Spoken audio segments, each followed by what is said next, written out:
ವೀಕ್ಷಕರ ದಿನಾಂಕ 4/10/2024 ಬಳ್ಳಾರಿ ಜಿಲ್ಲೆಯ ಸಂಡೂರು ತಾಲೂಕಿನ ಸಂಡೂರು ಪಟ್ಟಣದಲ್ಲಿ ಬಳ್ಳಾರಿಯ ಮಾಜಿ ಸಚಿವ ಗಾಲಿ ಜನಾರ್ದನ್ ರೆಡ್ಡಿಗೆ ಅದ್ದೂರಿ ಸ್ವಾಗತ. ಸಂಡೂರು ವಿಧಾನಸಭಾ ಕ್ಷೇತ್ರದ ಬಿಜೆಪಿ ಪಕ್ಷದ ಪ್ರಬಲ ಆಕಾಂಕ್ಷಿ ಕೆಎಸ್ ದಿವಾಕರ್ ಅಭಿಮಾನಿ ಬಳಗ ಸೇರಿದಂತೆ ಬಿಜೆಪಿ ಪಕ್ಷದ ಕಾರ್ಯಕರ್ತರು ಗಾಲಿ ಜನಾರ್ದನ್ ರೆಡ್ಡಿ ಅವರಿಗೆ ಬೃಹದಾಕಾರದ ಸೇಬು ಹಣ್ಣಿನ ಹಾರದೊಂದಿಗೆ ಅದ್ದೂರಿಯಾಗಿ ಸ್ವಾಗತ ಕೋರಿದರು.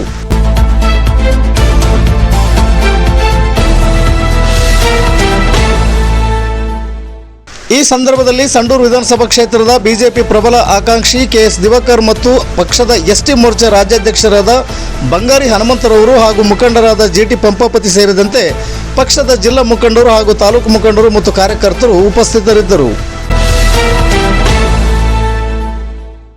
ವರದಿಗಾರರು ಮಲ್ಲಿ ಎಸ್ ಮಾದಾಪುರ. ಇದು ಗರುಡ ನ್ಯೂಸ್. ನಾನು ಮಲ್ಲೇಶ್ ಕಮತೂರು.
ಗಾಲಿ ಜನಾರ್ದನ್ ರೆಡ್ಡಿ ಸಾಹೇಬರು ಬರ್ತಾ ಇದ್ದಾರೆ. ವೇದಿಕೆ ಮೇಲೆ ಇರ್ತಕ್ಕಂಥವರೆಲ್ಲ ಕೆಳಗೆ ಹೋಗಿ ಸಹಕಾರ ಮಾಡಬೇಕು. ದಯಮಾಡಿ ವೇದಿಕೆ ಮೇಲೆ ಇರ್ತಕ್ಕಂಥ ಅಭಿಮಾನಿಗಳು ಅಧಿಕಾರಿಗಳು ಕೂಡ ಕೆಳಗೆ ಶ್ರೀಯುತ ಗಾಲಿ ಜನಾರ್ದನ್ ರೆಡ್ಡಿ ಸಾಹೇಬರು ವೇದಿಕೆ ಮೇಲೆ ಬರ್ತಾ ಇದ್ದಾರೆ. ಸ್ಥಳಾವಕಾಶ ಮಾಡಿಕೊಡ್ಬೇಕು. ದಯವಿಟ್ಟು ವೇದಿಕೆಯನ್ನು ಮಾಡ್ಕೊಡ್ಬೇಕು. ಎಲ್ಲರೂ ದಯವಿಟ್ಟು ಜಾಗ ಇಲ್ಲ. ರೆಡ್ಡಿ ಸರ್ ಅವರಿಗೆ ವೇದಿಕೆಗೆ ಆತ್ಮೀಯವಾಗಿ ಸ್ವಾಗತ ಕೊಡ್ತಾ ಇದ್ದೇನೆ.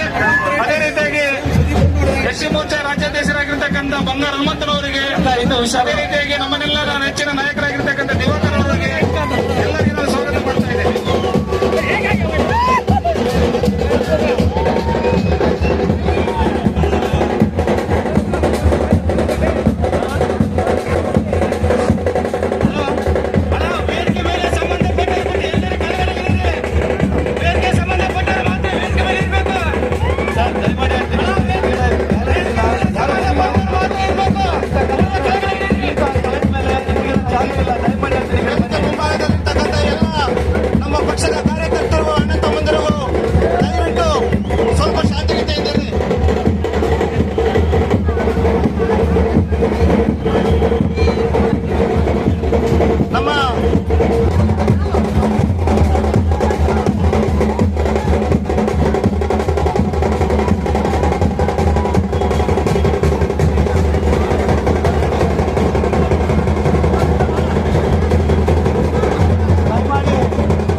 ಬಂದಿಲ್ಲ.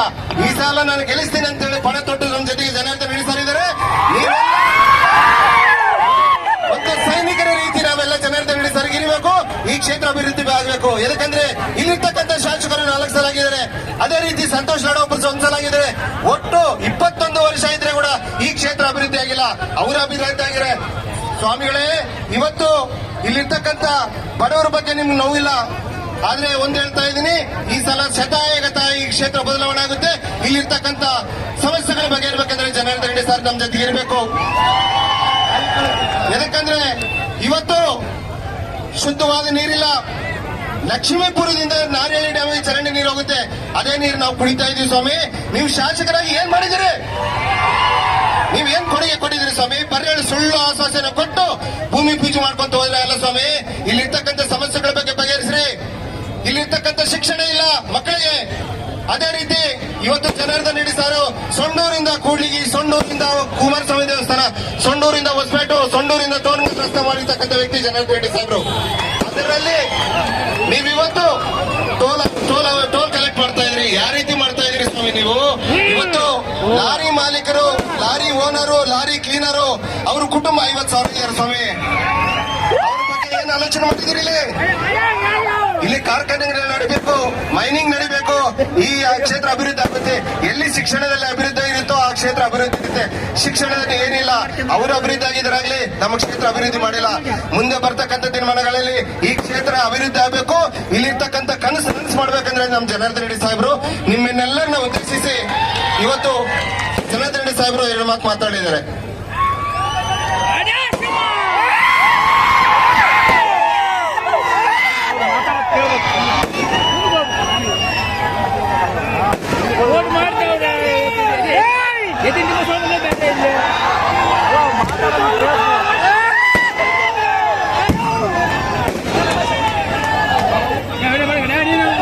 ಸಂಡೂರು ವಿಧಾನಸಭಾ ಕ್ಷೇತ್ರದ ಎಲ್ಲ ನನ್ನ ಪ್ರೀತಿಯ ವೇದಿಕೆ ಮೇಲೆ ಉಪಸ್ಥಿತರಿರುವ ಪಕ್ಷದ ಎಲ್ಲ ಮುಖಂಡರುಗಳಿಗೆ, ಸಂಡೂರು ವಿಧಾನಸಭಾ ಕ್ಷೇತ್ರದ ಎಲ್ಲ ನನ್ನ ತಂದೆ ತಾಯಿಯರಿಗೆ, ಅಕ್ಕ ತಂಗಿಯರಿಗೆ, ನನ್ನ ಯುವ ಮಿತ್ರರಿಗೆ, ತಮ್ಮೆಲ್ಲರಿಗೂ ಕೂಡ ಮೊದಲನೇದಾಗಿ ನನ್ನ ಹೃತ್ಪೂರ್ವಕವಾದ ನಮಸ್ಕಾರ.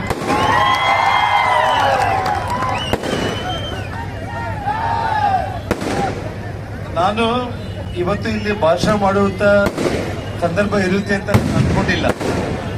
ನಾನು ಕುಮಾರಸ್ವಾಮಿ ದರ್ಶನ ಪಡೆದು ಆ ನಂತರ ಪ್ರತಿ ಗ್ರಾಮಕ್ಕೂ ಕೂಡ ಸಂಡೂರು ಭಾಗದಲ್ಲಿ ಪ್ರತಿ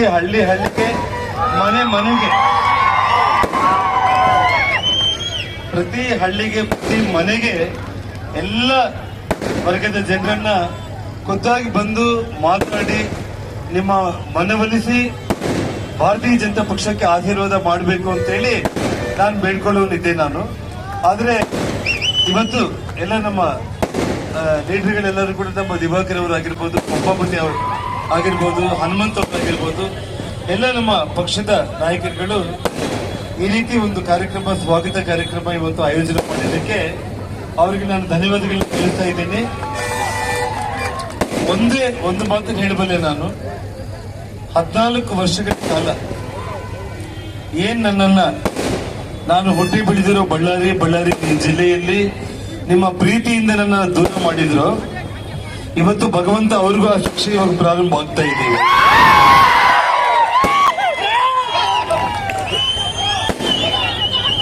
ಯಾವತ್ತೂ ಕೂಡ ನಮ್ಮ ಹಿರಿಯರೆಲ್ಲ ಕೂಡ ಒಂದು ಮಾತು ಹೇಳ್ತಾ ಇರ್ತಾರೆ, ಕಷ್ಟಗಳೇನಾದ್ರೂ ಬಂದ್ರೆ ಅದು ಮನುಷ್ಯನಿಗೆ ಬರುತ್ತೆ ಆಗ್ಲಿ, ಕಲ್ಲು ಕುಂದುಗಳಿಗೆ ಗಿಡಕ್ಕೆ ಬರಲ್ಲ ಅಂತ ಹೇಳಿ. ಒಬ್ಬ ಮನುಷ್ಯರಾಗಿ ಹುಟ್ಟಿದ ಮೇಲೆ ನಮ್ಮ ಹಿರಿಯರು ಹೇಳ್ತಾ ಇರ್ತಾರೆ, ಅಂತ ರಾಮನಿಗೆ ಕಷ್ಟ ತಪ್ಪಿಲ್ಲ, ನಾವು ಯಾವ ಒಂದು ಲೆಕ್ಕ ಅಂತ ಹೇಳಿ. ಇವತ್ತು ನಾನು ಯಾವತ್ತೂ ಕೂಡ ತಮ್ಮೆಲ್ಲರಲ್ಲಿ ಕೂಡ ಯಾವುದೇ ಒಂದು ತಪ್ಪು ಮಾಡಿಲ್ಲ. ಬಳ್ಳಾರಿ ಜಿಲ್ಲೆ ಅಭಿವೃದ್ಧಿ ಆಗಬೇಕು. ಸಂಡೂರು ವಿಧಾನಸಭಾ ಕ್ಷೇತ್ರದಲ್ಲಿ ಬಿಜೆಪಿ ಗೆಲ್ಲಿಲ್ಲ ಅಂದ್ರೂ ಕೂಡ ಇವತ್ತು ಸಂಡೂರು ಕ್ಷೇತ್ರಕ್ಕೆ ಇವತ್ತು ತೋರಣಗಲ್ಲು, ಸಂಡೂರು, ಕೂಡ್ಲಿಗಿ, ಹೊಸಪೇಟೆಗೆ ರಸ್ತೆ 200 ಕೋಟಿ ವೆಚ್ಚದಲ್ಲಿ ರಸ್ತೆ ಹಾಕಿಸೋದ್ರ ಮೂಲಕ ಸಂಡೂರು ಭಾಗದಲ್ಲಿ ಪ್ರತಿ ಗ್ರಾಮದಲ್ಲಿ ಹುಟ್ಟಿ ಬೆಳೆದಿರುವಂತ ನನ್ನ ಅಕ್ಕ ತಂಗಿಯರು, ನನ್ನ ಅಣ್ಣ ತಮ್ಮಿದ್ರು, ಆ ಮಕ್ಕಳಿಗೆ ಬದುಕೋದಕ್ಕೆ ಉದ್ಯೋಗಾವಕಾಶ ಆಗಬೇಕು. ಜಿಂದಾಲ್ ಅಂತ ಫ್ಯಾಕ್ಟರಿಗಳು ಬಳ್ಳಾರಿಗೆ ಇನ್ನ 5-6 ಫ್ಯಾಕ್ಟರಿಗಳು ಬರಬೇಕು. ನಮ್ಮೆಲ್ಲ ಜನರು ಚೆನ್ನಾಗಿ ಬದುಕಬೇಕು ಅನ್ನೋ ಆಸೆ ಇಟ್ಕೊಂಡಿದ್ದೆ. ಆದ್ರೆ ನನ್ನ ಆಸೆ ಆಕಾಂಕ್ಷೆಗಳಿಗೆ ಮಣ್ಣನ್ನು ಹಾಕಿ ಸುಳ್ಳು ಆರೋಪಗಳನ್ನ ಮಾಡಿರುವಂತ ಇವತ್ತು ಸೋನಿಯಾ ಗಾಂಧಿ, ರಾಹುಲ್ ಗಾಂಧಿ ಅವರಿಗೆ 10 ವರ್ಷ ಅಧಿಕಾರ ಇಲ್ಲ, 15 ವರ್ಷದ ಅಧಿಕಾರ ಇಲ್ಲದಂಗೆ ದೇವರು ಶಿಕ್ಷೆ ಕೊಟ್ಟು ಮನೆಯಲ್ಲಿ ಕೊಡ್ತಿದ್ದಾನೆ. ವಿಚಿತ್ರ ಅಂದ್ರೆ ಸಿದ್ದರಾಮಯ್ಯ ಅವರು ಏನೆಲ್ಲ ಸುಳ್ಳು ಆರೋಪಗಳನ್ನ ನನ್ನ ಬಗ್ಗೆ ಮಾಡಿದ್ರು ಬಂಧುಗಳೇ. ಇವತ್ತು ಈ ನೆಲದ ಮೇಲೆ, ಈ ಹುಟ್ಟಿ ಬೆಳೆದಿರೋ ನೆಲದ ಮೇಲೆ ನಾನು ಪ್ರಮಾಣ ಮಾಡಿ ಹೇಳ್ತಾ ಇದ್ದೇನೆ, ನಾನು ಯಾವ ತಪ್ಪು ಮಾಡಿಲ್ಲ ಅಂದ್ರೂ ಕೂಡ ಬಳ್ಳಾರಿಯವರ ಹೆಸರು, ಒಂದು ಕಾಲದಲ್ಲಿ ಬಳ್ಳಾರಿ ಅಂತಂದ್ರೆ ತೀರಾ ಹಿಂದುಳಿದ ಕ್ಷೇತ್ರ, ಇದು ಅಭಿವೃದ್ಧಿ ಇಲ್ಲದೆ ಇರುವಂತ ಕ್ಷೇತ್ರ ಅನ್ನೋದಿತ್ತು. ಇದನ್ನ ದೊಡ್ಡ ಪ್ರಮಾಣದಲ್ಲಿ ಅಭಿವೃದ್ಧಿಯನ್ನ ಮಾಡಿ ಇಡೀ ಭಾರತ ಅಲ್ಲ, ಇಡೀ ಪ್ರಪಂಚದ ಪುಟದಲ್ಲಿ ಬಳ್ಳಾರಿ ಕಾಣಿಸ್ಬೇಕು ಅಂತೇಳಿ ನಾನು ಕನಸು ಕಂಡಿದ್ದವನು ನಾನು. ಆದ್ರೆ ಆ ಕನಸೆಲ್ಲದನ್ನ ಇವತ್ತು ನನಸು ಪಡ್ಕೊಳ್ಳೋ ಪ್ರಯತ್ನ ನಾನು ಮಾಡೋ ಸಂದರ್ಭದಲ್ಲಿ ಅದಕ್ಕೆ ತಣ್ಣೀರೆಚ್ಚಿ ಮಣ್ಣು ಹಾಕಿ ಇವತ್ತೇನು ಸಿದ್ದರಾಮಯ್ಯನವರು ಸುಳ್ಳು ಆರೋಪಗಳನ್ನ ಅವರು ದಯಮಾಡಿ ಆಂಬುಲೆನ್ಸ್ ಬರ್ತಾ ಇದೆ, ಅದಕ್ಕೆ ಯಾರು ತೊಂದರೆ ಇಲ್ದಂಗೆ ದಾರಿ ಮಾಡಿಕೊಡೋ ಪ್ರಯತ್ನ ಮಾಡಬೇಕಾಗುತ್ತೆ. ನನ್ನ ಕಣ್ಮುಂದೆನೆ ಅವರು ಮುಖ್ಯಮಂತ್ರಿ ಮತ್ತೆ ಆಗಬೇಕು. ಮತ್ತೆ ಇವತ್ತು ಅವರು ಹಗರಣಗಳಲ್ಲಿ ಸಿಲುಗಾಕೊಂಡಿದ್ದಾರೆ. ಇವತ್ತಿಲ್ಲ ನಾಳೆ ಬಹಳ ಬೇಗನೆ ಜೈಲ್ಗೆ ಹೋಗೋ ದಿನ ಬಹಳ ಹತ್ತಿರದಲ್ಲೇ. ಭಗವಂತ ಯಾರು ನಾವು ಕೆಟ್ಟದನ್ನ ಮಾಡ್ಕೊಂಡ್ರೆ ಆ ಕೆಟ್ಟದ್ದು ನಮ್ ಬೆನ್ನ ಹಿಂದೆ ಬರಲೇಬೇಕು. ಯಾರು ಮನೆ ಹಾಳು ಮಾಡಿದ್ರು, ಒಬ್ಬ ಮನುಷ್ಯನ ಜೀವನ ಹಾಳು ಮಾಡಿದ್ರು ಕೂಡ ಆ ಭಗವಂತ ನಮಗೂ ಶಿಕ್ಷೆ ಕೊಡ್ತಾನೆ ಅನ್ನೋದಕ್ಕೆ ಇವತ್ತು ನಮ್ಮ ಕರ್ನಾಟಕ ರಾಜ್ಯದಲ್ಲಿ ಆಗ್ತಾ ಇರೋ ಘಟನೆಗಳೇ ಸಾಕ್ಷಿ. ತಮ್ಮೆಲ್ಲರ ಆಶೀರ್ವಾದ ಇವತ್ತು ನಾನು ಪ್ರತಿಯೊಂದು ಹಳ್ಳಿಗೆ, ಪ್ರತಿಯೊಂದು ಮನೆಗೆ ಕೊಡ್ತೇನೆ.